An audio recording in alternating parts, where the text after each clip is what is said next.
கடைசி நேரத்தில் ஈரான் போட்ட அதிரடி செக். இதை செய்யாவிட்டால் எதுவுமே பலன் தராது. அமெரிக்காவிற்கு கடும் நெருக்கடி.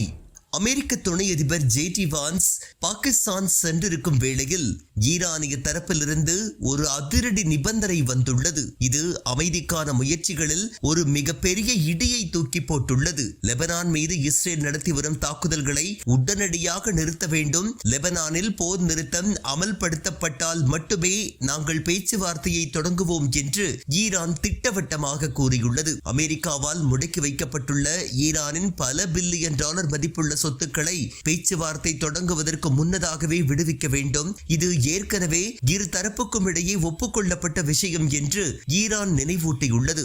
இந்த இரண்டு நிபந்தனைகளும் நிறைவேற்றப்படாமல் எந்தவித பேச்சுவார்த்தையும் கிடையாது என்று ஈரான் நாடாளுமன்ற சபாநாயகர் காலிபாஃப் தனது எக்ஸ் தளத்தில் பதிவிட்டுள்ளார். அமெரிக்கா ஈரானின் சொத்துக்களை இப்போதே விடுவிக்குமா அல்லது லெபனான் விவகாரத்தில் இஸ்ரேலை தடுத்து நிறுத்துமா என்று போக போகத்தான் தெரிய வரும். கடைசி நேரத்தில் ஈரான் போட்ட அதிரடி செக்.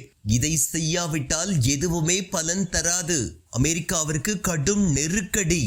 அமெரிக்க துணை அதிபர் ஜே.டி. வான்ஸ் பாகிஸ்தான் சென்றிருக்கும் வேளையில் ஈரானிய தரப்பிலிருந்து ஒரு அதிரடி நிபந்தனை வந்துள்ளது. இது அமைதிக்கான முயற்சிகளில் ஒரு மிகப்பெரிய இடியை தூக்கி போட்டுள்ளது. லெபனான் மீது இஸ்ரேல் நடத்தி வரும் தாக்குதல்களை உடனடியாக நிறுத்த வேண்டும். லெபனானில் போர் நிறுத்தம் அமல்படுத்தப்பட்டால் மட்டுமே நாங்கள் பேச்சுவார்த்தையை தொடங்குவோம் என்று ஈரான் திட்டவட்டமாக கூறியுள்ளது. அமெரிக்காவால் முடக்கி வைக்கப்பட்டுள்ள ஈரானின் பல பில்லியன் டாலர் மதிப்புள்ள சொத்துக்களை பேச்சுவார்த்தை தொடங்குவதற்கு முன்னதாகவே விடுவிக்க வேண்டும். இது ஏற்கனவே இரு தரப்புக்கும் இடையே ஒப்புக்கொள்ளப்பட்ட விஷயம் என்று ஈரான் நினைவூட்டியுள்ளது. இந்த இரண்டு நிபந்தனைகளும் நிறைவேற்றப்படாமல் எந்தவித பேச்சுவார்த்தையும் கிடையாது என்று ஈரான் நாடாளுமன்ற சபாநாயகர் காலிபாஃப் தனது எக்ஸ் தளத்தில் பதிவிட்டுள்ளார். அமெரிக்கா ஈரானின் சொத்துக்களை இப்போதே விடுவிக்குமா அல்லது லெபனான் விவகாரத்தில் இஸ்ரேலை தடுத்து நிறுத்துமா என்று போக போகத்தான் தெரிய வரும்.